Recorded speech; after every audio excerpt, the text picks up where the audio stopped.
What's up? Welcome back to A People's Historian, the show where we read about 30 minutes of history together. My name is Jason Kishinev, and we're reading Defining Moments in Black History by Dick Gregory. We're going to finish up Chapter 4 this episode.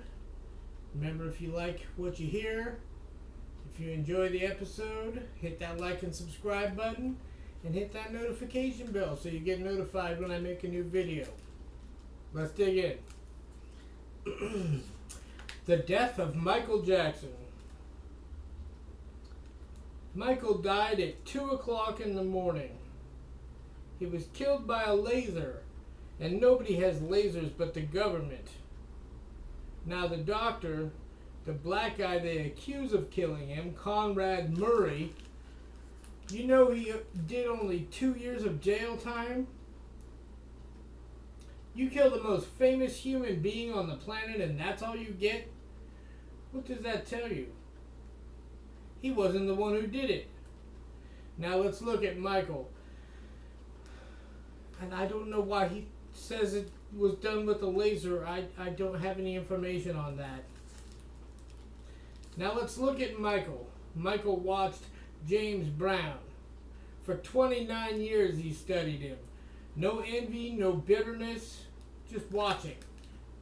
And then one day he slipped from that 29 years of studying to do the moonwalk and brought things to a whole other level. Now, I haven't got a single grandchild, 1.5 years old or 20, who can't out moonwalk Michael Jackson, because once you put it out there, whether it's the moonwalk or the fastest 100-yard dash in history, somebody else will come along and top you. But Michael was the first. Michael was the only top entertainer who had a black accountant. In 1985, Michael bought Associated Television, which owned the Beatles songbook, for $47.5 million. When they killed him, it was worth close to $1 billion. But to back up a minute, shortly before he died, Michael was rehearsing. He was supposed to do 50 shows in the city of London. That's BS. Nobody could do that. He was insured for $17.5 million with Lloyd's of London. Now think about this for a minute. If he had died, there wouldn't have been a show. It's not like there was an understudy they could have brought in. Can you imagine that? There would have been riots that made LA in 1992 look like a Catholic mass. Michael was the show. So Lloyd's of London put all that money on something that depended on one person. And you're telling me they didn't look at him long enough to see the needle holes in his arms? I'll explain those needle marks in a minute. Now before that, we go back to the accusations against Michael. All those lies they told about him. That little white dentist, Evan Chandler, he sued Michael because he said Michael had allegedly fondled his son. What really happened was this. Chandler was a screenwriter. He said to Michael, "I've got a couple of movies I'd like you to help me make." Michael said, "I'm not interested." And that's when the dentist said to his son, "Michael fondled you." Next thing you know, there's a trial in California. Around that time, Michael's mother and daddy called me up. "This is Joe," his dad said. "Me and my wife want you to come out here. Michael's dying." They knew Michael would let me upstairs to see him, even though he was refusing all visitors. That's how close Michael and I were. So I went to see him. Joe said that Michael wanted me to sit where he, Joe, usually sat. I said, no, I'm not going to sit in your seat. Make somebody mad at me? But Joe said, well, Michael wants it. So that's where I sat. The day the trial was over, before the verdict came in, I was in the car with Michael. We got to his house and he was so upset he went right upstairs. When I went into his room, he hugged me and whispered, I'm scared. I said, when was the last time you had some water? I haven't. They'll poison me. I said, when was the last time you ate? I can't eat. He needed somebody to help him. So that's what I tried to do. I knew somebody who had a special kind of machine. She came down that night and used it to test Michael, and she said he was dying of dehydration. I said to Michael, you're dehydrated. Here's what we'll do. I'm going to take you somewhere else. We can't let a hospital know you're coming, but we'll take you to San Francisco and just walk in a hospital that doesn't know we're coming. So we got in the car and drove to the hospital. When we pulled up to the door, we saw the car that had been following us pull over. The hospital staff hooked Michael up at 5:30 that day. At 6 o'clock the next morning, they were still giving him intravenous fluids. The doctor said 12 more hours, and Michael would have been, The doctor said 12 more hours and Michael would have been dead. Once he was stabilized, Michael now had time to go to my farm. After that, the press all over the world said how good he looked. Oh, doesn't he look good? Michael had a sadness about him. He was like a sad child with all those animals. One time I'm sitting up there and I see Michael's got his chimp in a baby bed. I thought it was a stuffed chimp. Another time I slept out there one night and I looked up and there was a giraffe looking through my window. That place was like a fairy tale. Michael would try to pay me back for things. I'd tell him, what do I need your money for? Go buy you some lollipops or something. Once he gave me the code to the hotel where he was staying in New York. I went in and he dimmed all the lights, put mics around, and talked to me for 2 days. He'd say, tell me about blackness. Tell me about love. Like a child.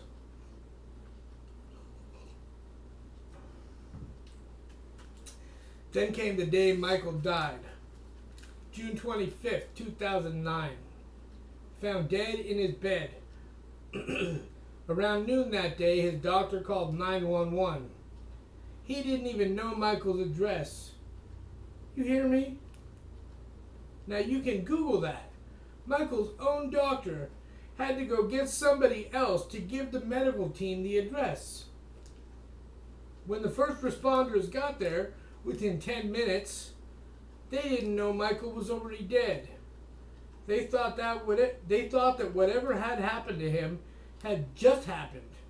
So they started in with all kinds of life-saving measures, including pumping his chest.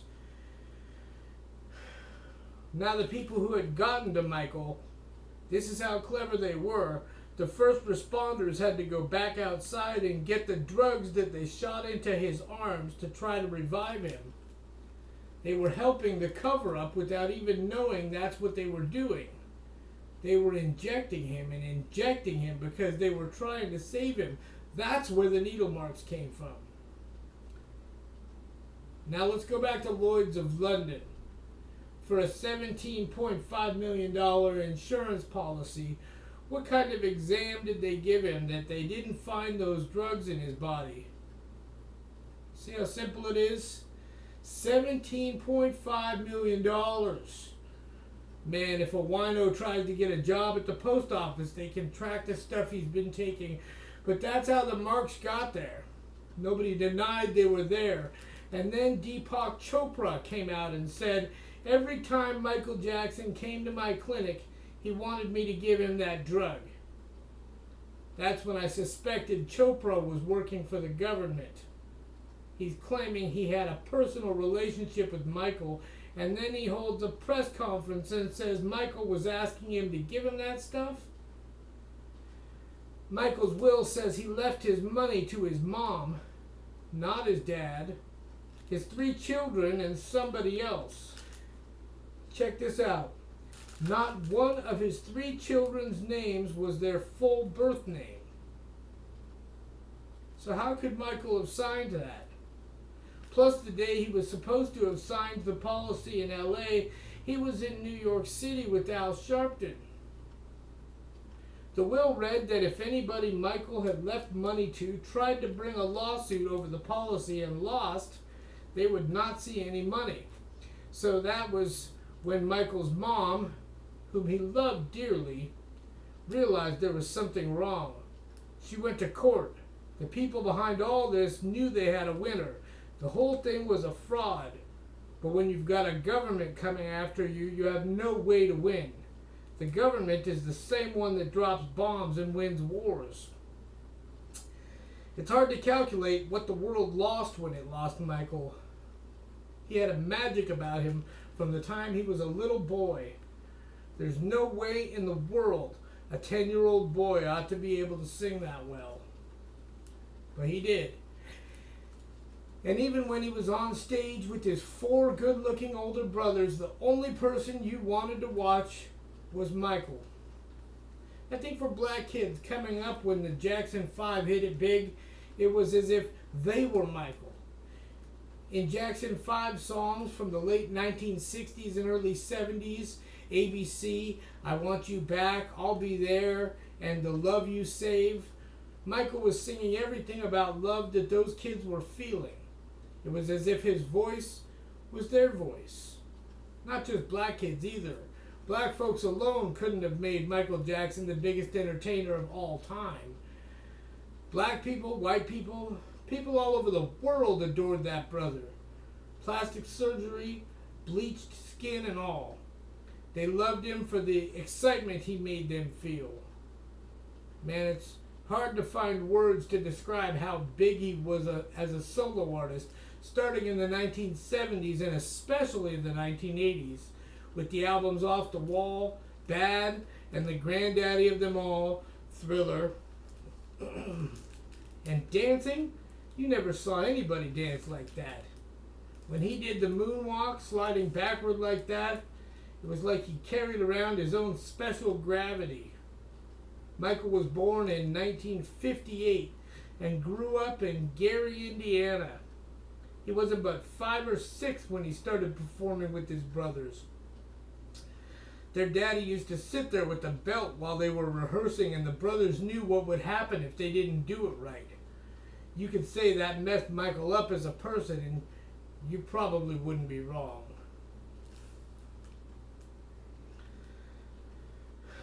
John H. Johnson and Ebony and Jet magazines. Let me tell you a story about Jet magazine. In the late 1970s, I went to the African country Uganda, which was falling apart under Idi Amin. His rule was over and he had left a mess. I wanted to see about helping sick and hungry folks over there. I got on a plane and then onto a bus. Things were crazy over there with people fighting for control of the country. A group of men made everybody get off the bus I was on, and the saddest thing was, suddenly I was looking up at a 9-year-old African child with a gun who walked up to me and said, "Get up on the sidewalk." A man on a bicycle jumped off and said, "Dick Gregory! Dick Gregory!" He looked at that little punk packing the gun and said, "Get out of here. You know who this man is?" And how did the man on the bicycle know who I was? Jet magazine. That man said to me, "I see all your work, brother. And he started crying because he had read about me in Jet.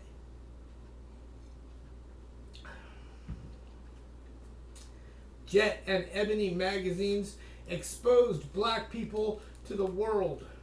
Not just the negativity, but the positive things too. We got to see black folks we had never seen.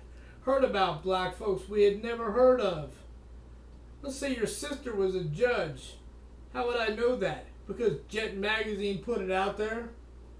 Let's say your daddy was a scientist in California, but I'm in New York. How would I know? The New York Times wouldn't mention it. So we looked at Jet and said, wow, this is positive stuff. Not just the negative stuff about black folks that the white press was always talking about. Ebony and Jet had black photographers taking pictures of people and things that white photographers wouldn't even have thought of.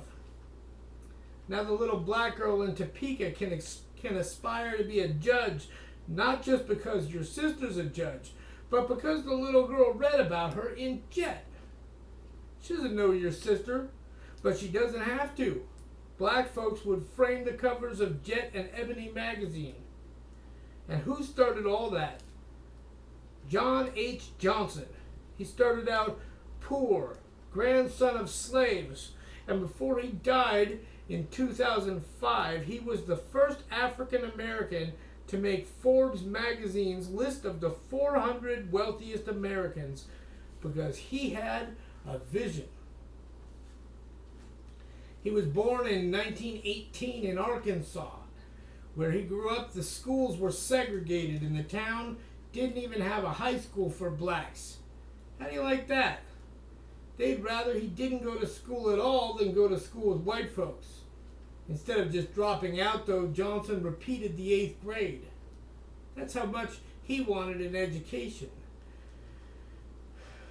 When he was a teenager, he and his mother went to Chicago to the World's Fair. His father had died in a mill accident, and they liked it so much that they decided to stay. Chicago, not the mill accident. Then Johnson's stepfather moved there too. Johnson could attend high school there, and not only was he a good student, but he was editor of the student newspaper. The year Johnson graduated from high school in 1936, the Urban League had a dinner, and Johnson was one of the speakers. One of the people listening was Harry Pace, president of the Supreme Liberty Life Insurance Company. Johnson impressed Pace so much that Pace gave him a job, editor of the company's magazine. Black folks were the one who had insurance policies with the company. When Johnson was putting the magazine together, he made sure to include stories he had found in other publications, stories about blacks. Then after a while, he got an idea. What if he started his own magazine for black people? Like every other business idea, this one called for some money. He asked his mother for help, and she made him get a $500 loan with her furniture as security. So now Johnson had to succeed, or else his mama wouldn't have anything to sit on. Johnson didn't even have a magazine yet when he asked 20,000 of the insurance company's policyholders to pay $2 each to subscribe to it. Around 3,000 of them did. That's how he started Negro Digest in 1942. It was inspired by Reader's Digest. He took the best of what was happening with black folks around the country and put it in the magazine. Inside of a year, the magazine had a circulation of 50,000. Johnson's two biggest ideas were still to come, though. He decided he wanted to have a magazine to show black and white folks that black folks did all the things everybody else did, from running businesses to having beauty contests. That shouldn't have been news, but it was. That magazine was Ebony, which he launched in 1945. At its height, it had a circulation of over 2 million. Today, it's got a circulation of 1.27 million. Then came Jet, which Johnson started in 1951. That was for high-profile black people, politicians, athletes, socialites, entertainers. Black people could read that and have something to be proud of, not just from history, but from what was going on right then. That was Johnson's fantastic contribution. All of it came through his vision. But he didn't stop there either. He started a magazine for kids called Ebony Jr. and another one called African American Stars. And if that wasn't enough, his company published books, and he bought 2 radio stations. He was the first black person in Chicago to own any kind of broadcasting company. Plus, in 1958, he started the Ebony Fashion Fair. His wife Eunice ran it. Even today, most fashion and makeup companies don't put their products out there with black folks in mind, and in 1958, most folks weren't even thinking about it. But Johnson was. The Ebony Fashion Fair turned into the biggest traveling fashion show on the planet. And since then, it has raised over $50 million for the United Negro College Fund and other charities. In 1957, Johnson went on a goodwill tour of 9 countries in Africa with Richard Nixon, who was Vice President of the United States at the time. In 1961, President Kennedy made Johnson a special U.S. ambassador to Côte d'Ivoire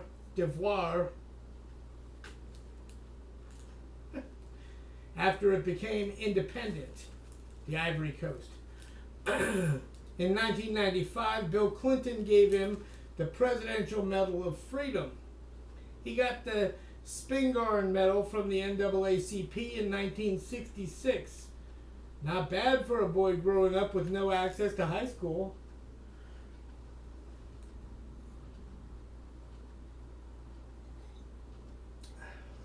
Earl Graves and the founding of Black Enterprise magazine.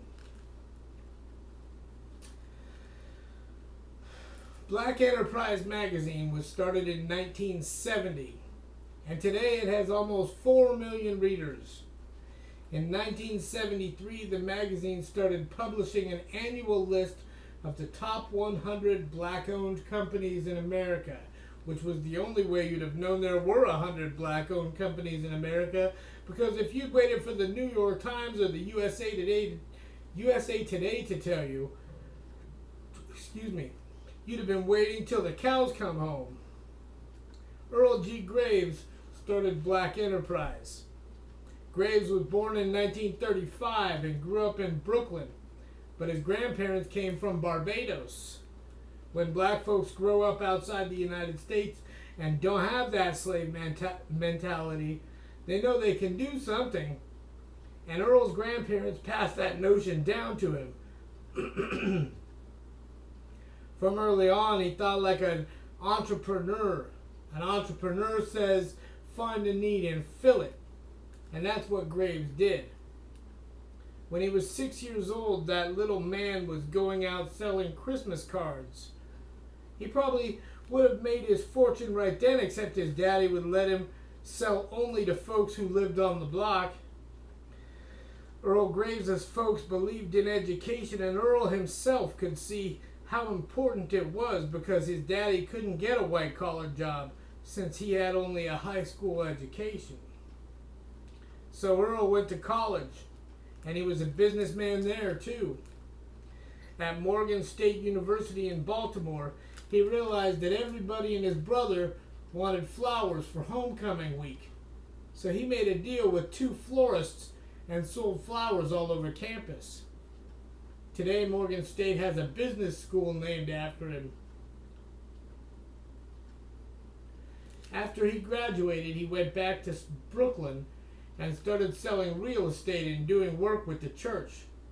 But what really got his career going was when he got involved with politics. He saw things changing for black folks in the 1960s, and he wanted to be a part of it. See, nearly 100 years after emancipation is truly when real progress was made concerning discrimination. In the late 60s and early 70s, more opportunities came along in the corporate sphere, academia, and other areas. Blacks were being hired for more than menial labor and domestic work. It was a time of serious growth. Earl Graves volunteered for the Democrats in 1964, the year Lyndon Johnson won the presidency and Bobby Kennedy was elected to the U.S. Senate from the New York State. That year, Kennedy threw Christmas parties for kids in all 5 boroughs in New York City, and Graves signed up to organize the one in Brooklyn. All the other parties had something wrong with them. At one of them, somebody stole all the kids' toys. But when Kennedy got to the party in Brooklyn and saw a drum and bugle corps and heard a full gospel choir singing, he turned to Earl Graves and said, "Tell me your name again." That's how Graves became an administrative aide to Bobby Kennedy's staff, and that opened up a whole world of contacts. Graves met politicians, business people, athletes, and celebrities. That's how you get somewhere in the world, meeting people. When Kennedy was assassinated in 1968, Graves was shot. But he had a lot of things he could do after that because of all the folks he had met. He decided he wanted to be a consultant to black business people. And what he did next tells you something.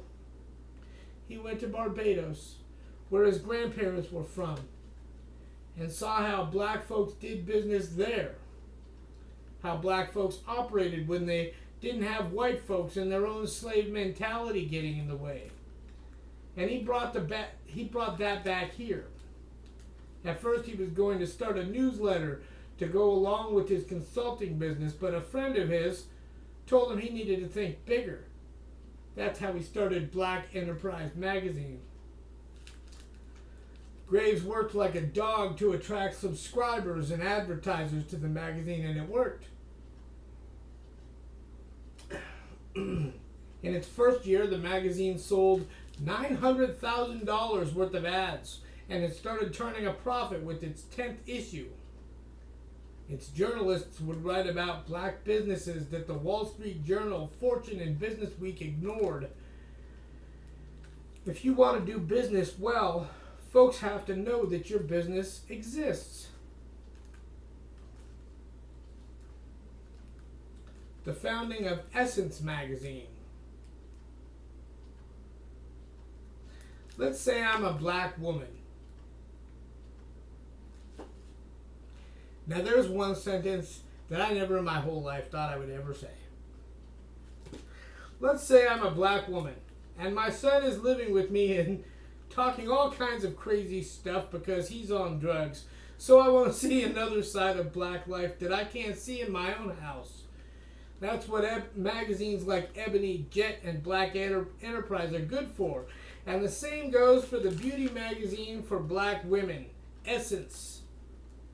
In 1970, after so many things had changed for black folks, they weren't facing the same kind of challenges Johnson had had to deal with in 1945.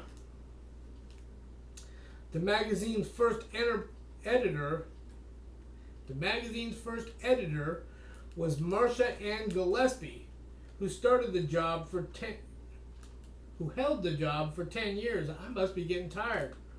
Meanwhile, when the magazine started, a 23-year-old woman named Susan Taylor, who hadn't even been to college, got the job as beauty editor. Taylor was something else. She had already started a company called Nequai Cosmetics, which sold beauty products for black women. So she knew her stuff. She eventually got her college degree by going to night school in the 1980s. When Marcia Ann Gillespie left, Susan Taylor became the editor of Essence, and the magazine really flourished under her. She wrote a monthly column for Essence called In the Spirit, which talked about things like self-esteem, family, and health. She left in 2000, and there have been 5 editors since, all women. The magazine started out with a circulation of 50,000, and now it's over 1.5 million. So the readership is about 4 times that. Essence has branched out into other things too. Every year in New Orleans, they have a music festival that draws almost 500,000 people. Barack Obama went to it one year. The festival they had in 2009 was in honor of Obama's inauguration, and Beyonce headlined it. That's how important that magazine is. And that is the end of chapter 4.